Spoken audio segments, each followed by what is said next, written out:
Next talk is all about Behaviour Interactive and the home of Dead by Daylight. My colleague Charlie is going to lead the chat with Danny from Behaviour Interactive. Can you tell the adrenaline is kicking in for the event?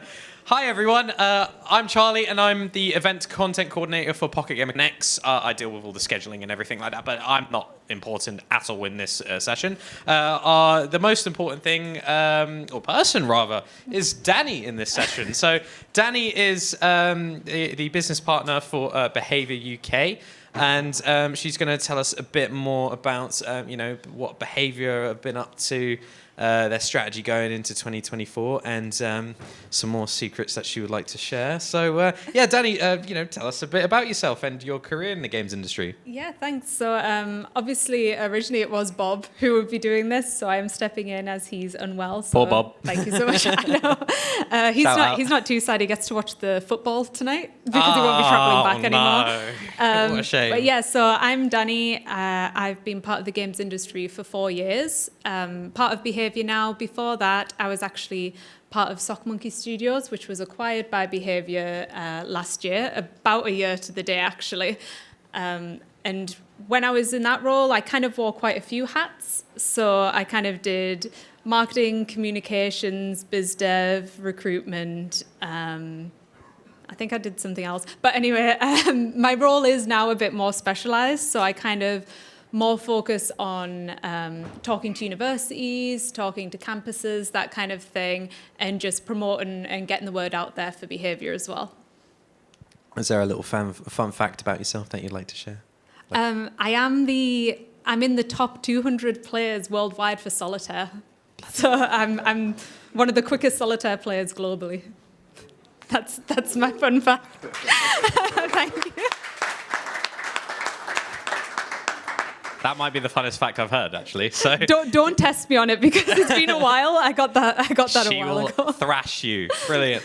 Cool. So, like you just said, it's been a year now since Behaviour acquired Sock Monkey Studios. Take us back to that moment. Like, what was it like when Behaviour first inquired? Never mind just inquired.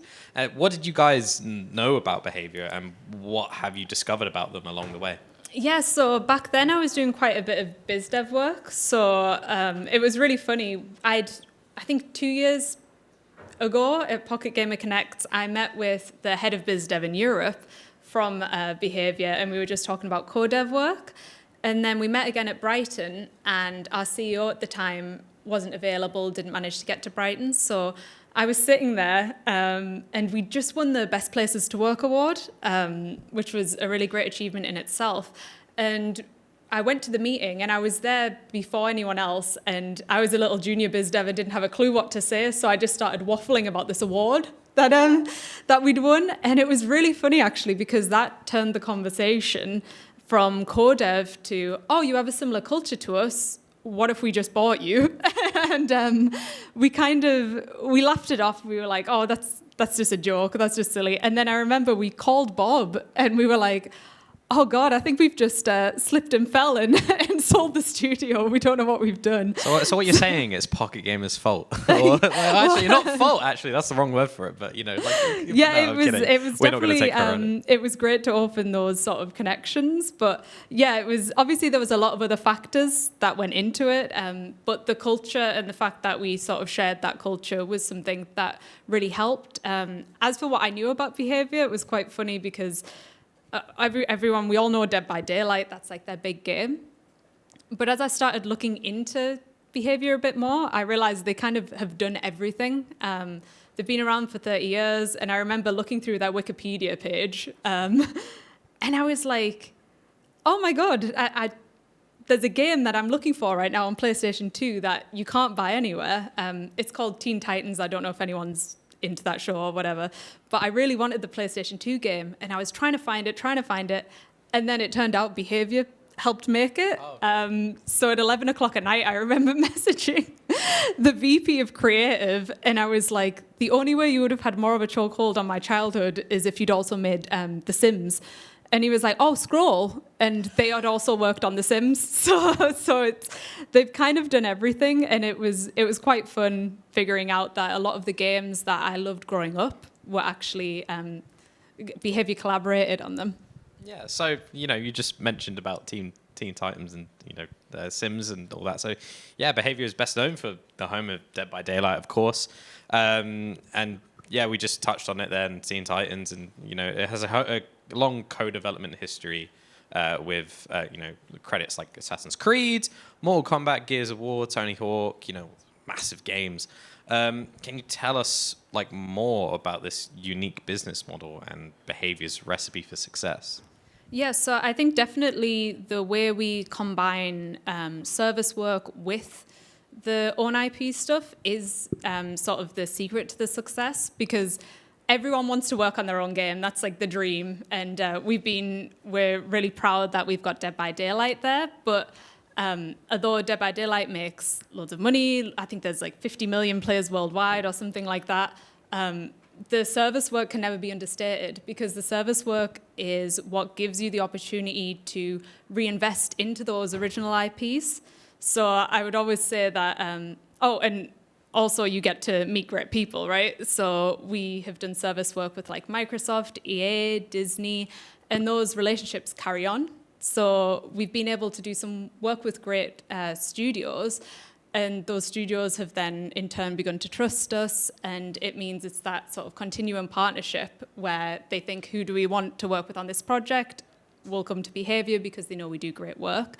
So I would definitely say that although you really want to make your own game a lot of the time, and that's the dream, never underestimate the power of service work. One thing I will say is Behaviour, even in our services division, will never take on a project unless we can find one person who is completely obsessed with the IP.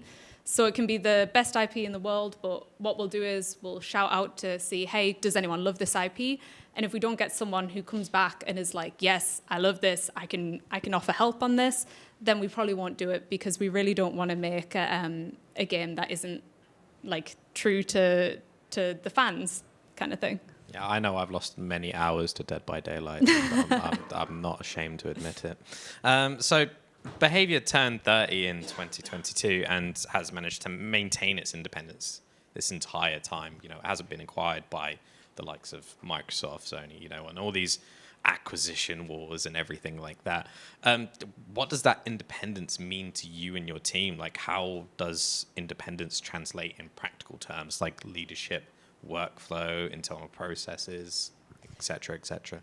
So Behaviour, it's really interesting, because although I think we're a little over 1,300 people now, spread across 6 different studios, we still have a very agile way of looking at things. So, for example, the hierarchy is still quite simplistic. I know some bigger studios, you can end up with really weird hierarchies where to find out the answer to a question, you have to go here, there, and everywhere. Behaviour doesn't have that, which has always been great. Due to the independence as well, there's a lot more sort of scope to invest in people. So we have something called Be Free, which means that you can work on your own game, and we are happy for you to invest your time in that. If we love the game, there's always the chance that we'll also ask, hey, do you want to sell it to us? And I think that's something that maybe isn't possible in studios that have more ownership going on. So I think the independent side of things is really great, because we kind of now, we have the scope of a bigger studio, but we still work very much like an independent studio. We've said that, and what I've noticed personally is that although we are a bigger studio, we're kind of like loads of indie studios within that studio. So you'll become very close to the people on your project, and it'll feel a lot more like you are part of that indie studio. Cool, brilliant. So, culture is a big, it has to be a massively important thing in the games industry, and it's a massive deal at Behaviour, and rightfully so, especially in its focus on a healthy work-life balance, and its no crunch commitment. What role does the studio's independence play in maintaining that culture? So Remy, who's our CEO, really spearheads this, and he's obviously been the CEO the whole time at the studio, and I know that, I can't remember how long ago it was, but he kind of came in one day and abolished crunch culture and was like, this is never going to be a thing. And he made sure to surround himself with people who agree with that sort of mentality. It's very work-life balanced, and even to the point where when we were discussing whether the acquisition would go through, we got asked, do you survey your staff? And that was back in Brighton, that was the first conversation. And I was like, that's really refreshing to hear, because a lot of smaller studios will have had this where there's a lot of studios come at you thinking we might purchase you. And normally the questions aren't at all to do with how much you care about your staff. So I think that was a really big thing for us, because they were like, well, do you survey your staff? What do you do when your staff are unhappy? What is this? What is this? And that was huge. And actually, it's funny. I did kind of grill Remy a bit. I remember us sitting around having a chat, and I was just like, the most important thing I think for us all is that we don't lose that culture, because Sock Monkey had built this amazing culture. Like we'd only lost like 3 people in 10 years. We were such a strong community, and we were like, if we go and the owners, obviously not me, we're like, if we go through with this, we need to maintain that culture. We can't just sell out and ride off into the sunset. And I think it was really important to both Remy and the owners of Sock Monkey. So, it can't be understated enough that 2023 was a very challenging year for the games industry. How did Behaviour navigate those challenges? What set you apart? I think it has been a difficult time for the industry, and Behaviour is not immune to those challenges. The most important thing for us is that we sort of take these things head on, and whenever there has been any sort of issues arise, we always work to reassign people within the company. We understand that it's a people-first culture. There's a work-life balance there, and thankfully, because we have been around for 30 years, we've kind of seen a lot of those issues happen and come out through the other side of it. Obviously, a lot of studios are struggling right now, and I would never want to downplay that at all. But thankfully, because Behaviour has been through a lot in the past 30 years, they are good at mitigating the risks a lot more. And that has definitely been something I've noticed coming into Behaviour as a studio, whereas perhaps as Sock Monkey, we weren't always as knowledgeable about that. But I think the fact, obviously, we've had Remy, 30 years CEO. I think a lot of the high management are also 20 years plus in the industry. So with all of that sort of experience, it means that when these things come our way, we can sort of take a step back and be like, right, how do we address this? Brilliant. So, but I'm conscious that we have 5 minutes, and I have a couple of questions, but I just wanted to make sure or wonder if anyone in the audience has any questions. If you would put your hand up. If not, it's totally fine. I can carry on and, hog Danny's time. It's completely fine. Okay, all right, I'll ask this one. So Behaviour has been through something of a growth spurt, of course, acquiring your team in Middlesbrough, along with studios in Seattle, we love Seattle, in Rotterdam, and opening Behaviour UK South in Cornwall last year. What's going on here? What is Behaviour up to, and what can you tell us about the future? Will there be further expansion? Or is that stuff that you can't really talk about? So what I will say is what Behaviour have always said is they want to take on as many opportunities as they're passionate about. And I think Montreal is amazing, but there does come a point where there's some big studios there, and they needed to expand to just diversify their talent a bit. And the UK had always sort of been appealing to them, as well as Europe, just because the culture was fairly similar to the Canadian culture. And I know when we chatted to them, they said that they had been looking at a few studios, but for them it's about knowing when the opportunity is right. And a lot of that does just come down to what the culture's like, whether they think we'd fit together. Maybe our team has some really great talent that they're really looking for. And rather than hire a few people, why don't we maybe expand, see if this partnership can go further? As for carrying on, I will say our growth strategy is positive, and I can't say where or what the next steps are going to be. Come on, She'll just have to watch. She'll just have to watch. Watch this space. Watch this space. So, are we sure? We got like about 3 minutes left. Does anyone have any questions? This is last chance. No. No. So, did I? Oh no, I thought I saw one. Sorry, I saw you go like that. So I was like, just doing an itching face. So, Danny, like we said, 2023 has come and gone. What's your sort of predictions for the year? What are we going to see? What interesting games are we going to see?